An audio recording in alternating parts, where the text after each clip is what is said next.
কি গো, কি ব্যাপার? হুম?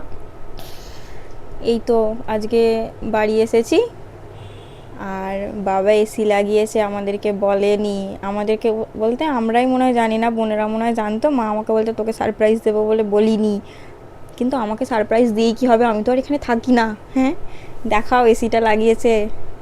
আর তুই মুখটা ওরকম করে আছিস কেন? ওই ঘুম থেকে উঠেছে, ওর মায়েরা নেই সেই জন্য কাঁদছে। আমার তো সেই মজা হচ্ছে, হ্যাঁ? আমার তো মনে হচ্ছে এবার এখানেই থেকে যাই। এমনিতেই প্রায়ই আসতে হয়, না এমনি আসি না ঘুরতে, প্রত্যেকবার কাজেই আসতে হয়, নয় ডাক্তার দেখাতে আসতে হয়, এইসবই আসতে হয়। এখন তো মনে হচ্ছে এবার এখানেই থেকে যাই, আর বাড়ি যাবো না। ওখানে এত গরম, এখানে বেশ হেভি আরাম হবে। মিষ্টি, তোমার ভালো লাগছে তো? আর মিষ্টি বলছে আমাকে একটা বলছে দাদু আমার একটা দাও, এসি আমার একটা দাও। এখন ঘুম থেকে উঠেছে বলে এরকম। আমি কি হলো রে তোর? ভিডিও করব, ভিডিও করছিলাম বলে এরকম রেডি হয়েছি। আমাকে কেমন দেখতে লাগছে বাজে এরকম করে, খুলে ফেলেছি যদিও হাফ। ও তো চিন্তায় পড়ে গেছে। কি ও হলো? কাঁদছিল, ভিডিওটা অন করেছো বলে তবু চুপ করে আছে, না হলে এতক্ষণ কাঁদছিল।